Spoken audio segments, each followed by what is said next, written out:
오늘도 말씀을 강론하는 동안 저와 여러분 영혼을 성령께서 주장해 주시기를 바랍니다. 하나님의 말씀은 사람의 생각과 마음에서 난 것이 아닙니다. 그러므로 사람이 본래 가지고 있는 마음, 생각의 습관을 따라 말씀을 들으면 아무 소용이 없습니다. 그 영혼에까지 그 말씀이 들어갈 수 없습니다. 그래서 성령님께서 우리를 주장하셔야 하나님의 말씀을 진실로 들을 수가 있는 것입니다.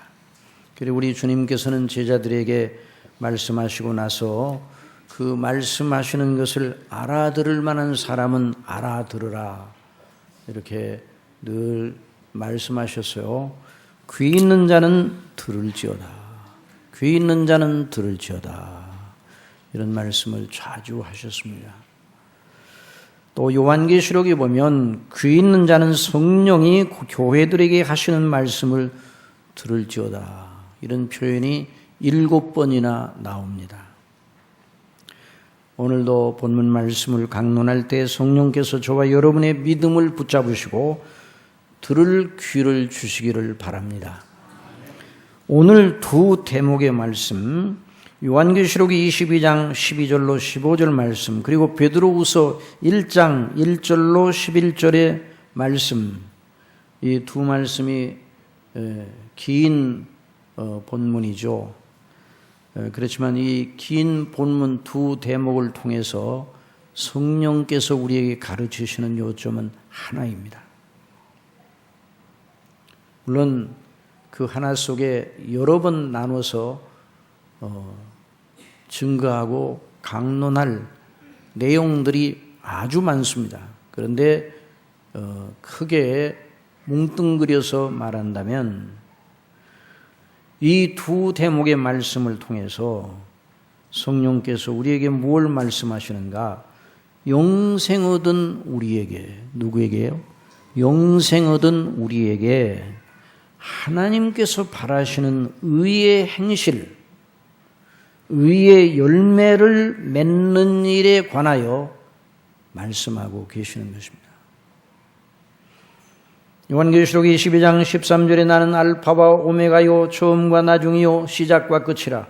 그 두루마기를 빠는 자들은 복이 있으니 이는 저희가 생명나무에 나아가며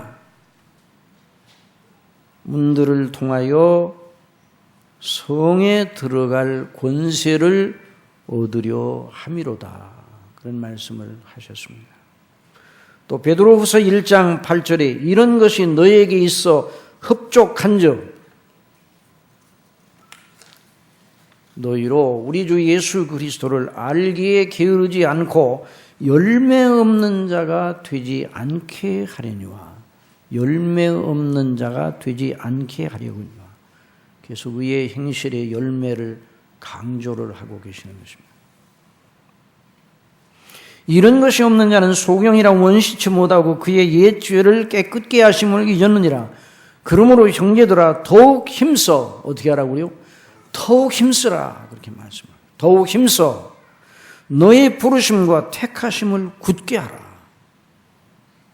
너희가 이것을 행한즉 언제든지 실족지 아니하리라. 이같이 하면 우리 주 곧 구주 예수 그리스도의 영원한 나라에 들어감을 넉넉히 너희에게 주시리라. 자, 이 말씀을 지난 주 설교 속에서도 마지막 부분에서 언급하면서 여기 넉넉히 들어감, 그리스도 예수님의 나라, 그 하나님의 나라에 영원한 나라에 들어감을 넉넉히 너희에게 주신다는 이 말씀이 구원의 확신 문제와 연관이 있다고 말씀을 드렸어요. 이 구원의 확신의 문제는 다음 주에 더 상세하게 알아보려고 합니다. 청교도 설교자 가운데 토마스 브룩스라는 아주 유명한 설교자가 있는데 그 설교자가 1667년에 출간한 그러니까 지금으로부터 몇 년 전에요. 340, 50년 전에 출간한 그 책이 있어요. 그런데 이제 그 책의 제목이 Heaven on the Earth라는 그런 제목이에요. 땅 위에 있는 하늘. 자, 그 내용이 무엇인가? 그리스도인이 이 땅에 살면서 하늘을 맛보며 살 수 있다는 말입니다. 구원의 확신에 대한 문제를 다루고 있어요. 그런데 구원의 확신에 대한 문제, 구원의 확신은 모든 그리스도인들이 예수 그리스도를 믿는 사람들이 다 구원은 받았는데도 구원의 확신이 모자란 사람도 있을 수 있다. 이렇게 말하고 있어요. 구원의 확신이 있어야 구원받는다는 말은 아닙니다. 그래서 토마스 브루스는 그 책에서 그리스도를 믿음으로 구원받은 하나님의 사람들, 자녀들, 영생 얻은 자녀들이 이 땅에 살면서 어떻게 하늘의 영광을 맛보고 살 것인가. 그것이 이제 구원의 확신에 대한 문제인데요. 이 문제는 다음 강론 시간에 다루려고 합니다. 오늘은 두 본문을 중심으로 좀 더 살펴보면서 이 의의 행실에 대한 문제를 우리 성도의 의의 행실에 대한 문제를 좀 더 잘 성경에서 어떻게 말하고 있는가 잘 배우고 이건 먼저 배우고 확신한 일에 거하는 일이 있기를 원합니다. 자, 여기 의의 열매. 자, 두루마기를 빤다. 그래서 두루마기를 빤다는 건 지난 시간에 말씀드렸죠. 의의 행실, 성도가 옳은 행실을 하나님이 기뻐하시는 옳은 행실을 행하는 것을 일컬어 그렇게 말씀하셨다는 것을 알았어요. 자, 그러면 성경에서 의, 옳은 행실 한번 따라해 봅시다. 옳은 행실, 의. 예, 의라는 말이 성경에 나옵니다. 그런데 아주 나오죠. 이 의는 성경에서 하나님께 옳다 하심을 받는 행위, 곧 하나님께 순종함을 가리키는 말입니다. 구약 시대에는 하나님을 경외함으로 율법과 계명을 순종하는 것을 가리켜 의로운 행위라 그렇게 말씀을 했어요. 그것이 바로 의입니다. 의. 신약에서도 마찬가지 그리스도를 믿고 경외함으로 하나님의 계명에 순종하는 것, 이것이 바로 의입니다. 죄는 무엇인가? 그에 반하여 하나님을 어기고 그리스도를 믿지 않고 불순종하는 것 전체를 가리켜 하나님의 말씀 그리고 계명을 율법을 거스리는 일 전체를 가리켜 죄라 그렇게 말하고 있어요. 사도 바울은 로마서 14장 마지막 구절에서 믿음으로 하지 않은 모든 일이 죄라고 규정을 하고 있습니다. 자, 이 문제가 매우 중요한 문제입니다. 성경 전체에서 하나님을 경외하고 믿는 백성들, 죄에서 구원받아 영생을 얻은 백성들의 가장 뚜렷한 표지가 무엇이냐? 물론 이제 마음으로 믿어 입으로 고백하는 그런 참 믿음의, 구원받을 만한 믿음의 그 표지가 항상 견지되는 것이죠. 그런데 그 구원받을 만한 믿음의 표지가 무엇을 통해서 드러나는가? 우리가 지금 계속 주목하는 대로 우리의 영생 얻었음을 보여주는 표지로 드러나게 되는데 어디서 드러나는가? 여러분, 산 나무는 무엇으로 그 나무가 살았다는 것을 보여줍니까? 봄에 꽃이 그 나무에 막대기처럼 겨울에는 서 있었는데 거기서 꽃이 피면 잎이 터져나옵니다. 가지가 나옵니다. 가지가 퍼져나가고 잎이 커집니다. 그리고 점점 여름이 가까울수록 그 나무는 풍성한 가지와 잎을 자랑하게 되는 것이에요. 생명의 작용이 그 나무 속에서 활발하게 진행이 되는 거죠. 봄이 왔는데도, 여름이 가까이 왔는데도 그 나무가 아무런 일도 안 하고 가만히 서 있기만 해요. 그 나무는 죽은 나무입니다.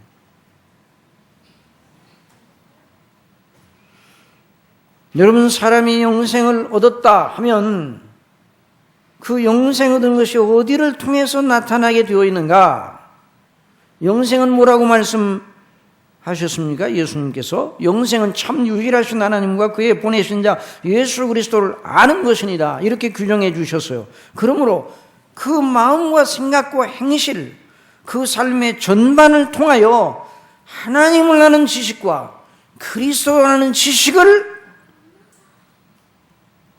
가지고 있다는 걸 나타내게 됩니다.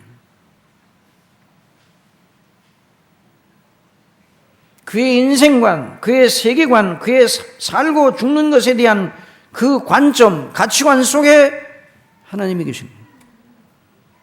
그 생각 속에 그리스도가 계십니다. 그러니 그의 행실 속에, 그의 삶의 실제 속에 하나님께 순종하는 의의 행실의 열매가 보이기 시작하는 것입니다. 물론 그의 의의 행실, 곧 순종하는 일이 이 세상에 있는 동안 완벽하게, 완전하게 되는 일은 없습니다. 교회사적으로 완전주의를 주장하던 사람들도 있었어요. 웨슬리 같은 사람이 완전주의를 주장해요. 완전주의. 완전히 하나님의 뜻에 완전하게 복종할 수 있다. 그런 경지에 오를 수 있다. 웨슬리도 나중에 그건 아니라는 것을 알게 되었습니다만은 그런 주장을 했어요. 그러나 그렇게 되지는 못합니다. 그러나 그럼에도 불구하고 하나님을 순종하는 일, 하나님을 경외하고 예수 그리스도를 믿음으로 말미암아 그 은혜 속에서 은혜를 힘입어 하나님을 순종하는 의의 행실이 반드시 나타나야 됩니다.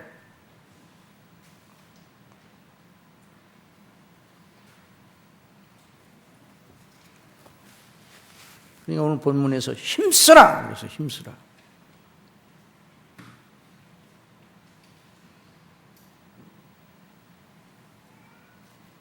열매 없는 자가 되지 말라. 그렇게 말씀을 했어요. 자, 이 문제를 잘 우리가 성경에서 어떻게 다루고 있는지를 잘 배워야 합니다. 지난 시간에도 지적하였습니다만 이 두 대목을, 자, 요한계시록에 있는 대목, 또 베드로 후서에 있는 대목을 앞뒤 문맥 관계없이 떼어내서 따로, 그리고 다른 성경과의 관련을 다 끊어내버리고 오늘 읽은 두 대목만 딱 떼어내서 해석하려고 들면 의의 행실이 천국에 들어갈 권리를 얻는 근거가 된다. 이렇게 또 말하는 대로 나갈 수가 있어요. 그러면 안 되는 것인데요. 성경적인 질서를 따라야 된다고 지난 시간에 말씀드렸죠. 우리 주님께서 산상설교에서 성도의 착한 행실, 빛과 소금의 역할을 감당해야 될 하나님의 자녀들의 착한 행실에 대하여 말씀을 하시면서 이렇게 말씀하셨어요. 내가 너희에게 이르노니 너희 의가 서기관과 바리새인보다 더 낫지 못하면 결단코 천국에 들어가지 못하리라. 두려운 말씀이잖아요.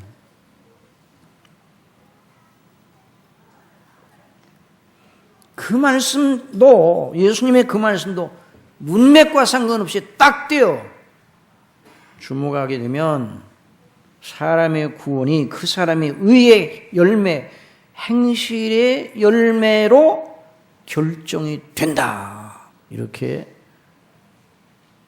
결론을 내리고 싶은 충동을 받게 되는 것이죠.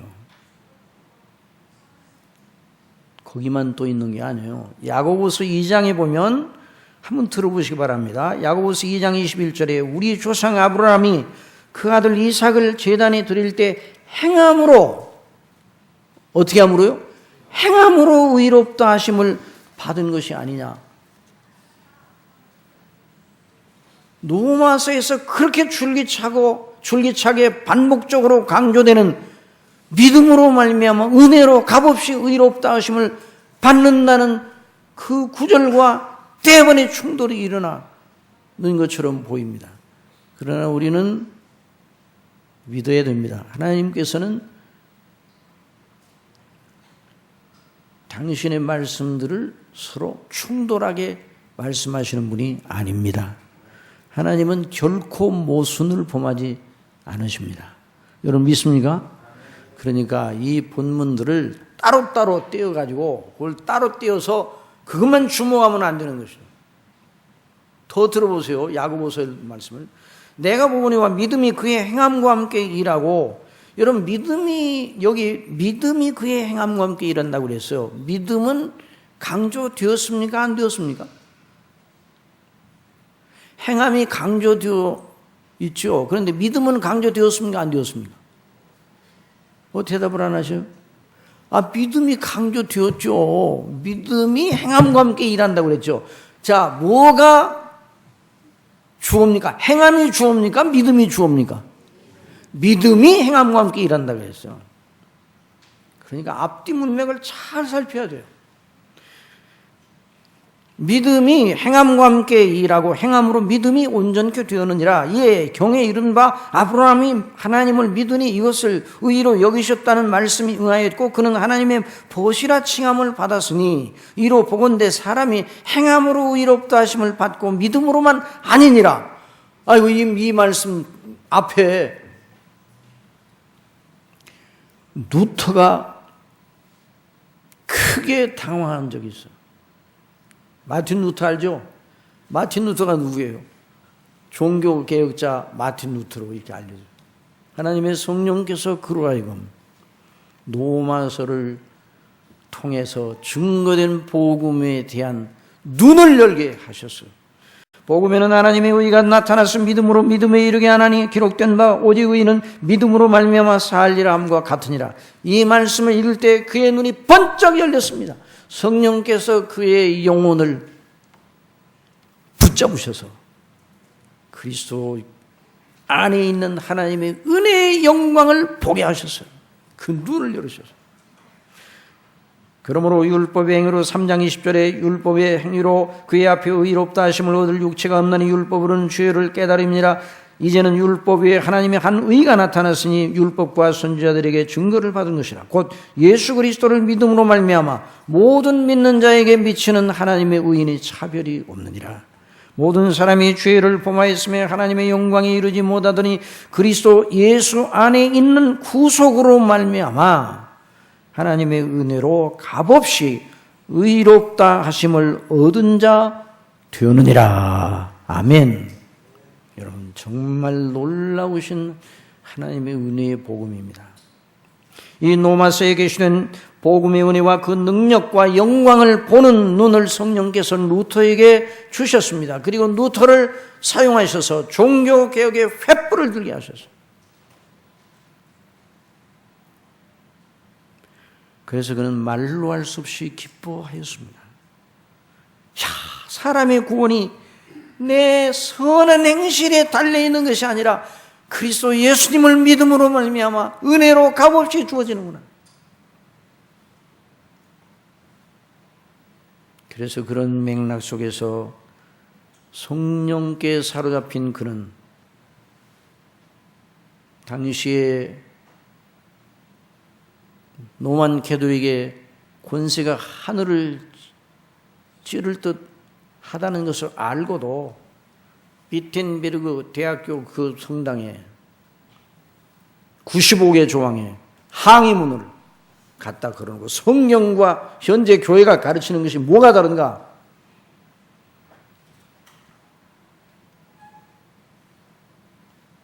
계시하였습니다. 그런 루터가 야고보서 2장의 말씀 앞에서 얼마나 당황했는지. 야고보서는 지푸라기 서신이다. 그런 말을 하고 싶어도 좀 속으로 참고 있어야 되는데 그 루터가 조금 성격이 상당히 적극적입니다. 적극적인 건 좋기는 좋은데 안 할 말은 좀 가만히 있어야 되는데, 그러니까 로마서는 골든 서신이고 야고보서는 지푸라기 서신이고 어느 서신이 더 낫습니까? 로마서입니까? 야고보서입니까? 그냥 가만히 계셔야 돼요. 똑같아요. 하나님의 말씀이 다 똑같아요. 같은 야고보서도 있어야 되고 로마서도 있어야 돼요. 나중에 이제 하나님께서 은혜 주셔서 루터가 내가 실수를 했다고 자백을 하였어요. 자, 우리가 이런 역사적인 자료들을 보면서도 무엇을 우리가 배웁니까? 성도들의 옳은 행실에 대한 문제, 이거 매우 중요한데도 잘못 다룰 수 있다는 것이죠. 잘못 따르면 모든 자들을 하나도 잃어버리지 않고 그 죄에서 능히 구원하시는 하나님의 은혜의 복음에 훼손을 끼치게 되는 것이죠. 복음의 은혜에다 자기 의의 행실을 더해간다는 잘못된 논리를 제기하게 되고 전혀 다른 복음을 말하게 됩니다. 사도 바울이 그런 경우를 대비하여 성령님의 인도하심을 따라서 갈라디아서에 기록해 놓았어요. 그리스도의 은혜로 너희를 부르신 이를 이같이 속히 떠나 다른 복음 쫓는 것을 내가 이상히 여기노라. 다른 복음은 없나니. 다른 복음이 있어요, 없어요? 없어요. 있더라도 그건 가짜 복음이라 이 말이에요. 다만 어떤 사람들이 너희를 요란케 하여 그리스도의 복음을 변하리 함이라. 그리스도를 믿는 데다 다른 걸 붙여 그래서 구원의 조건으로 삼는 이런 교훈은 다 이단이고 다른 복음이라는 것이죠. 그리스도를 믿더라도 할례를 받아야 구원을 받는다. 유대주의자들이. 그러나 우리나 혹 하늘로부터 온 천사라도 우리가 너희에게 전한 복음 외에 다른 복음을 전하면 저주를 받을지어다 말씀하셨어요. 그래서 의의 행실을 강조하다가 복음의 은혜를 훼손시키면 안 되는 것입니다. 또 복음의 은혜를 강조한 나머지 의의 행실을 무시하게 되면 그게 바로 도덕 폐기론이에요. 무율법주의, 안티노미아니즘, 무율법주의. 예수 그리스도를 믿음으로 구원을 받고 지옥에는 가지 않는다. 그러니까 뭐 죄를 짓고 하는 거 그게 큰 문제가 아니다. 그러니까 의롭다 하시면 칭의만 있고 성화의 부분에 대해서는 가르치지 않은 교훈, 이것이 바로 이단이에요. 그래서 구원파가 그런 점에서 문제가 있다. 그래서 우리는 그 교훈을 받아들이지 않는 것이죠. 이미 사도 유다의 서신 속에서 성령께서 그 이단에 대한 경계를 하셨습니다. 들어보시기 바랍니다. 유다서 1장 3절에 사랑하는 자들아 내가 우리의 일반으로 얻은 구원을 들어 너희에게 편지하려는 뜻이 간절하는 차에, 다시 말하면 로마서와 같은 편지를 보내겠다 이런 생각을 가졌어요. 그런데 성도에게 단번에 주신 믿음의 도를 위하여 힘써 싸우라. 그러니까 복음의 은혜를 빙자하여 악한 교훈을 가르치는 이단을 경계하며 싸우라 하는 이런 편지를 쓰는 것이 합당하다. 성령께서 사도 유다를 그렇게 인도를 하셨어요. 그래서 단번에 주신 믿음의 도를 위하여 힘써 싸우라는 편지로 너희를 권하여야 할 필요를 느꼈느니 더 들어보십시오. 이는 가만히 들어온 사람 몇이 있음이라. 저희는 예적부터 이 판결을 받기로 미리 기록된 자니 경건치 아니하여 우리 하나님의 은혜를 도리어 색욕거리로 바꾸고, 이게 바로 이제 은혜를 빙자하여 악을 행해도 별 큰 문제가 없는 것처럼 이렇게 가르치면 여기에 해당되는 거죠. 홀로 하나이신 주제 곧 우리 주 예수 그리스도를 부인하는 자니라. 그러니까 율법주의 또는 방종주의, 두 이단, 사실 모든 이단들은 이 둘 중에 하나에 다 들어가는 거예요. 성삼위 하나님의 거룩한 진리와 그리스도의 대속의 은혜의 영광에 대한 비성경적인 모든 이단들, 그걸 가만히 살펴보면 율법주의, 방종주의 둘 중에 하나에 속하는.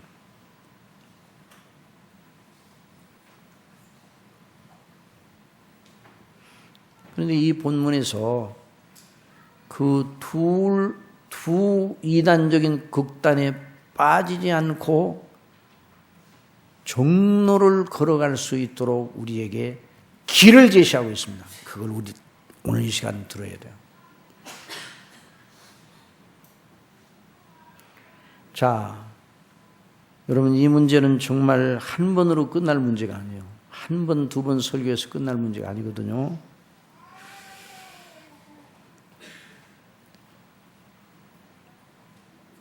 자, 이 문제, 그 두루마기를 빠는 자들은 복이 있다는 말씀, 또 형제들아 더욱 힘써 너희 부르심과 택하심을 굳게 하라. 이것을 행한즉 언제든지 실족하지 아니하리라. 이 말씀. 자, 이 두 말씀은 영생 얻은 자들에게 주신 것입니까? 그리스도 밖에 있는 자연인에게 주신 말씀입니다. 영생 얻은 자들에게 주신 말씀이요. 영생 얻은 자들에게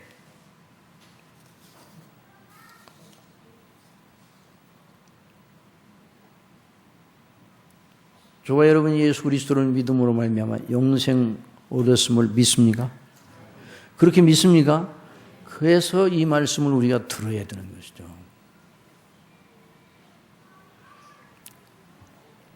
그리스도 밖에 있는 사람은 하나님이 기뻐하시는 의의 행실을 할 수가 없어요. 아무리 자기를 연마해도 그리스도께서 기뻐하시는, 하나님이 의롭다고 하시는, 하나님이 그 옳다 하시는 그런 행실을 나타낼 수가 없어요.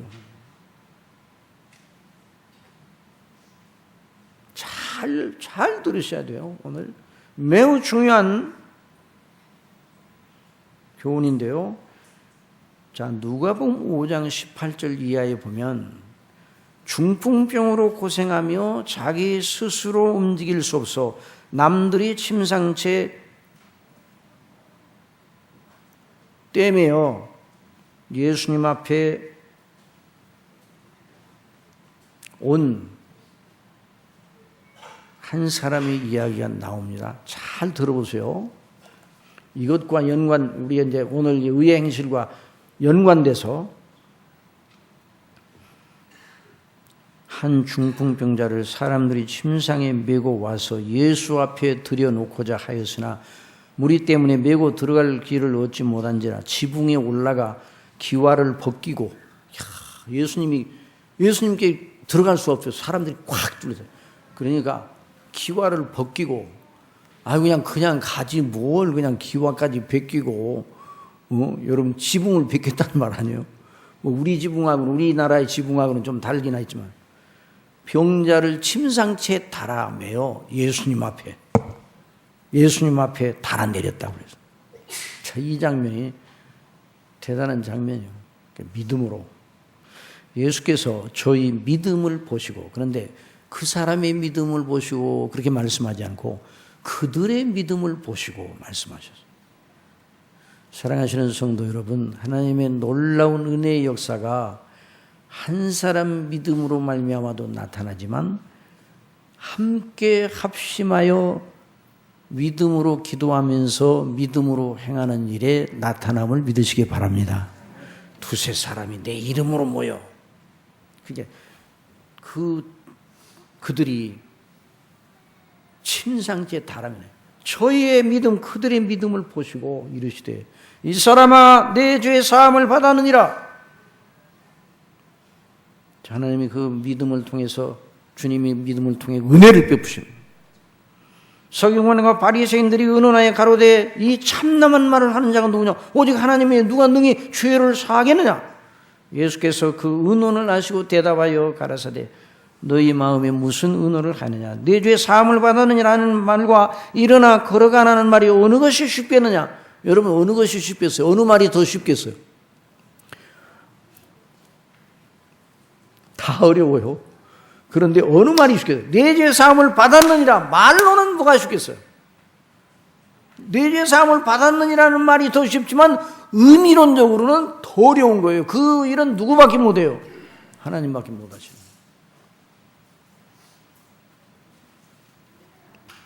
그러나 인자가 땅에서 죄를 사하는 권세가 있는 줄을 너희로 알게 하리라 하시고 중풍병자에게 말씀하시되, 꼼짝 못하고 누워있는 중풍병자에게 말씀하시되 내가 네게 이르노니 일어나 내 침상을 가지고 집으로 가라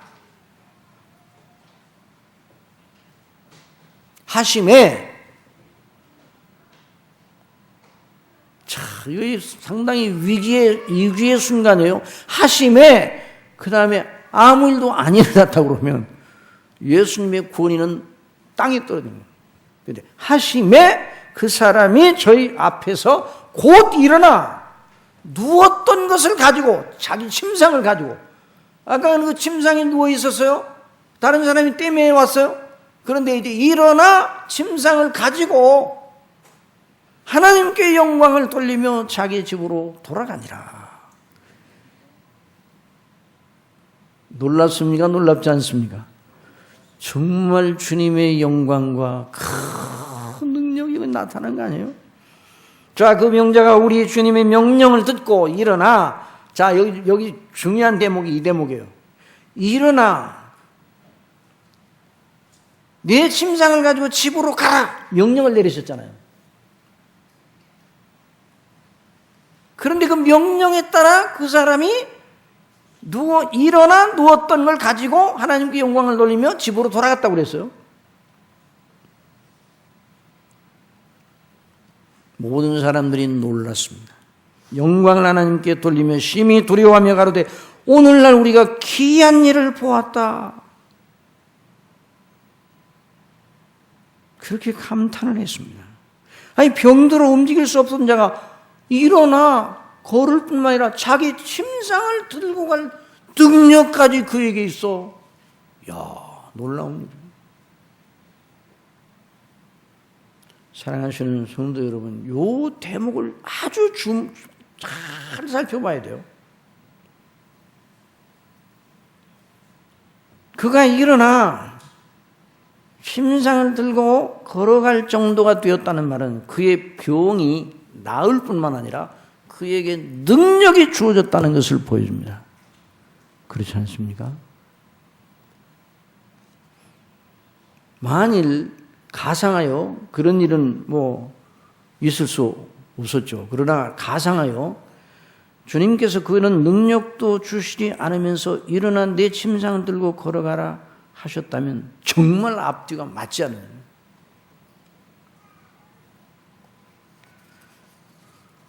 여러분, 주님은 합리적이신 분입니까? 비합리적이신 분입니까? 다시, 주님은 합리적이신 분이에요? 비합리적이신 분이에요?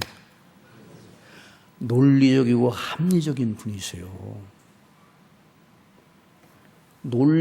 진리는 논리의 세계입니다. 각 학문 분야의 모든 진리들도 주님이 창조 질서 속에 부여하신 그 진리의 체계를 연구하는 것이에요. 그러니까 우리가 논리적이다, 합리적이다 그러면 믿음 밖에서나 생각하는 건 줄 알아요. 그렇잖아요. 하나님은 정말 그 논리를 세우셔서 세계를 창조하셔서 하나님 논리는 어디서 나오는가? 하나님께로부터 나온 거예요. 그러나 물론 합리주의, 이성주의 그건 안 됩니다. 왜냐하면 인간의 합리의 잣대로 인간이 이해하는 한도 내에서 하나님을 평가하려면 안 되는 거예요. 그래서 이성주의, 합리주의, 내셔널리즘 그것을 배격하는 거죠. 그러나 합리적인 것은 매우 중요한 거예요. 우리의 믿음이 합리적인데 예수 그리스도를 믿어 구원을 받는 일은 정말 완벽한 논리입니다. 영원히 무너지지 않을 논리예요. 자, 논리적으로 그 병자에게 병을 고치시고 능력을 주시는 일이 우선하고 그런 다음에 일어나 침상을 걸어가라고 명령하신 일이 뒤에 따라온 거예요. 물론 시간적으로는 그 말씀을 하시면서 능력도 주시고 병도 고치시고 능력도 주시고 그 말씀 하시면서 그래 일어나는 그런 일이 시간적으로 연달아 쭉 일어났죠. 그러나 논리적으로 말할 때는 그 병을 고치시고 일어나 걸을 정도의 능력을 그에게 부여하시는 것이 먼저 우선이었어요. 그런 다음에 일어나라고 말씀하시는 거예요. 사랑하시는 성도 여러분, 자, 이 점을 주목해야 돼요. 성령에서 성도들에게 의의 열매를 맺으라. 나의 계명을 가지고 지키는 자라야 나를 사랑하는 자다. 내 계명을 지키라.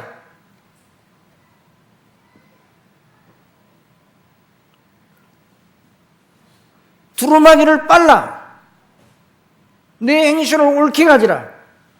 이런 명령을 내리신 하나님께서 저와 여러분에게 그런 능력도 주시지 않은 채 그런 명령을 내리셨다면 비논리적이에요. 그럴 리가 없다는 것이죠. 영생을 얻었다 하는 것은 여러분 영생을 얻었습니까 여러분? 예수 그리스도를 믿음으로 말미암아 영생을 얻었습니까?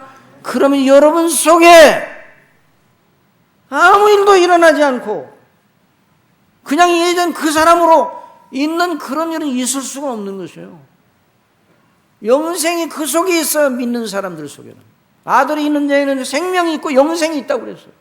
내가 이것을 너에게 쓰는 것은 사도 요한이 믿는 너에게 영생이 있음을 알게 하려고 이 편지를 썼다고 요한일서 5장에서 말씀을 하였습니다. 구원받아 하나님을 아바 아버지라 부르짖는 자녀의 권세를 가진 자는 이미 그 속에 누가 계시다고요? 저와 여러분 속에 누가 계세요? 성령께서 계시는 것이죠. 성령님이 누구십니까? 하나님이죠.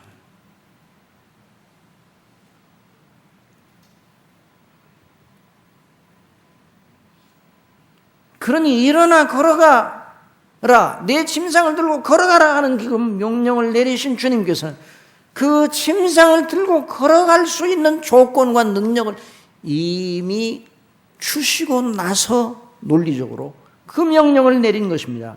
오늘 베드로후서 1장 1절에서 3절의 말씀을 그런 입장에서 다시 읽어보십시다. 자, 여기 화면에 띄워져 있죠? 한번 보세요. 예수 그리스도의 종과 사도인 시몬 베드로는 우리 하나님과 구주 예수 그리스도의 의를 힘입어 누구를 힘입어요? 그리스도의 의를 힘입어 동일하게 보배로운 믿음을 우리와 같이 받은 자들에게 편지하노니 하나님과 우리 주 예수 그리스도를 알므로 은혜와 평강이 너에게 더욱 많을지어다. 3절 다 같이 큰 소리 읽읍시다. 시작. 그의 신기한 능력으로 생명과 경건에 속한 모든 것을 우리에게 어떻게 하셨다고요? 주셨다고 하죠. 이 문제가 너무너무 중요한 문제입니다. 오늘날 저나 여러분이 이걸 잊고 있을 때가 너무너무 많은 것입니다. 우리는 믿고 믿음으로 우리에게 주어진 능력과 경건에 속한 생명에 속한 모든 걸 활용할 줄 알아야 돼요. 활용. 능력을 주셨는데도 안 써요. 그러면 어떻게 돼요? 여러분, 우리 팔에 능력이 있어요, 없어요? 여러분, 제 팔에 능력이 있습니까, 없습니까? 있잖아요. 있잖아요.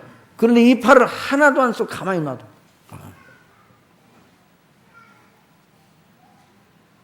그럼 어떻게 되겠어요?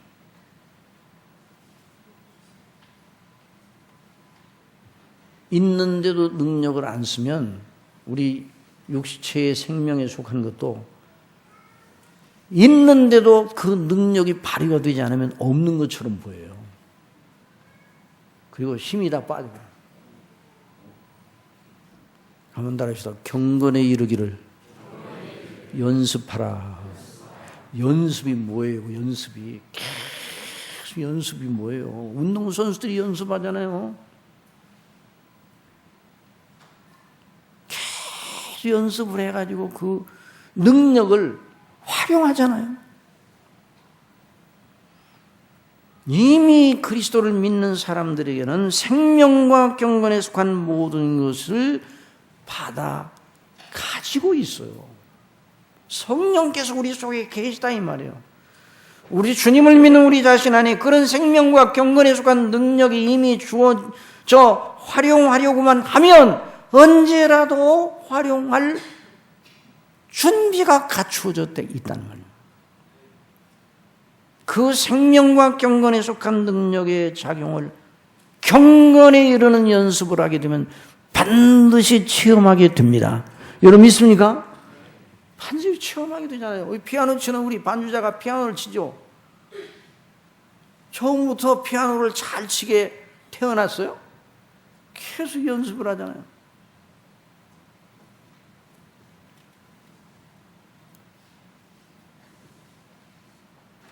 이런 자의식을 가지는 건 매우 중요한 것이에요.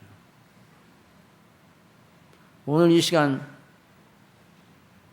그리스도인인 저와 여러분, 영생 얻은 저와 여러분 속에 생명과 경건에 속한 의의 행실을 나타낼 능력과 은혜가 이미 주어진 줄을 믿으시기 바랍니다. 그러니까 활용을 해야 되죠. 만일 중풍병자가 주님께서 일어나 내 침상을 들고 걸어가라 그랬는데 그 능력이 주어졌어요? 근데 계속 누워있어요. 아이고 내가 어떻게 일어나? 내가 못 일어나. 그 친구들한테 야 나 좀 땜이가. 그렇게 한다면 얼마나 누추한 일이 거기 벌어졌겠어요. 그는 주님을 믿음으로 주님을 의리함으로 그 명령을 듣고 자기에게 그 능력이 주어진 줄을 믿고 그 말씀에 의존하여 일어났고 침상을 들고 침상이 들려지네. 그리고 하나님께 영광을 돌리며 집으로 돌아갔다. 이제 더 이상 중풍병자가 아니에요.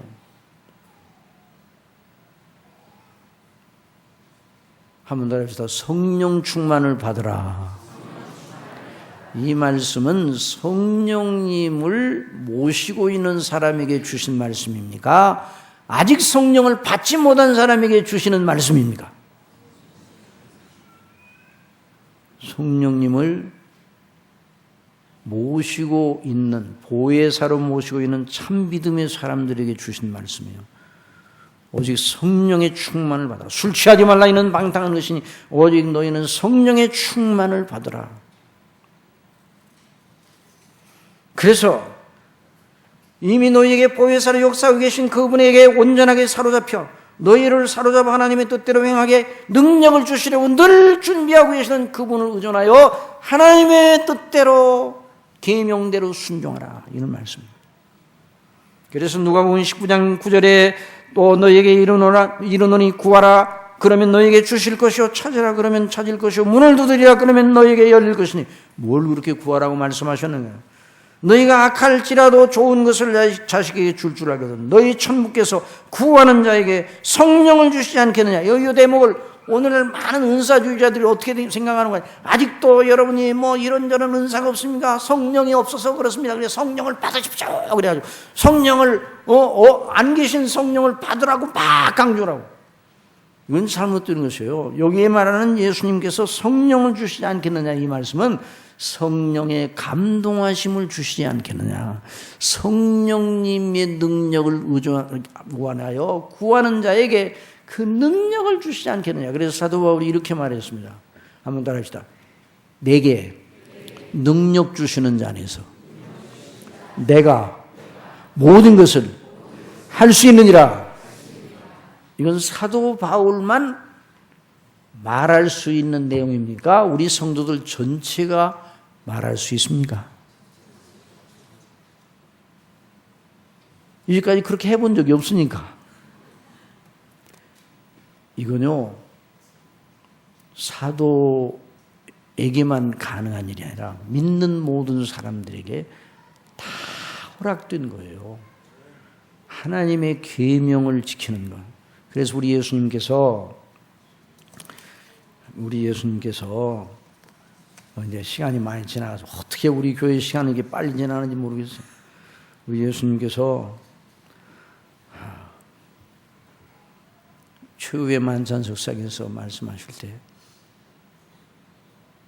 나를 사랑하는 자는 내 계명을 가지고 지키는 자라. 그런 다음에 바로 보혜사 성령님에 대해서 말씀해 주셨어요. 그러니까 이 얼마나 논리적인지 몰라요. 얼마나. 이제 준비한 것은 많은데 빨리 끝내야 되기 때문에. 자, 그러니까 여러분, 영생이란 무엇인가? 이렇게 대답할 수 있어요. 영생은 의의 행실, 곧 하나님께 순종할 경건과 생명에 속한 능력이라, 그렇게 말할 수 있습니다. 여러분 믿으시기 바랍니다. 영생은 능력이다. 영생은 능력이에요. 나무도 생명의 능력이 있으니까 잎을 틔우잖아요. 잎을 틔워요. 여러분 나무를 볼 때마다 영감이, 그래 로이존 목사님, 나무를 볼 때마다 나는 영감을 받는다 그랬어요. 여러분 나무를 볼 때 영감을 받으시기 바랍니다. 점심 잡수시고 영감을 받아야 되겠다 그래서 저쪽 가서 한번 나무를 보세요. 큰 나무가 말이에요. 잎을 틔우고 말이에요. 있잖아요. 생명의 능력이 작용해서 그와 같은 일은 나온단 말이에요. 저와 여러분도 그리스도 안에서 놀라우신 은혜를 이미 받고 성령께서 우리 속에 계시니 우리가 말씀과 기도를 통해 주시는 하나님의 은혜를 받고 늘 하나님의 뜻대로 순종하기를 원하여 하나님 앞에 기도하며 계명대로 순종하게 해주시기 바랍니다. 그러면 그와 같은 놀라운 체험이 반드시 뒤따르게 될 줄 믿으시기 바랍니다. 일어나 네 침상을 들고 집으로 돌아가라 말씀하신 것 같은 일이 저와 여러분의 삶 속에, 저와 여러분의 인격 속에서 반드시 일어나게 되어 있음을 믿으시기 바랍니다. 하나님의 뜻대로 살기를 원하고 하나님의 계명대로 순종하기를 원하고 하나님이 기뻐하시는 대로 살기를 원하며 하나님께 간구하면 성령께서 반드시 사로잡아 그런 열매가, 그래서 우리 속에 생명의 능력이 나타나기 시작합니다. 그 연장선상에서 구원의 확신이 주어지는 거예요.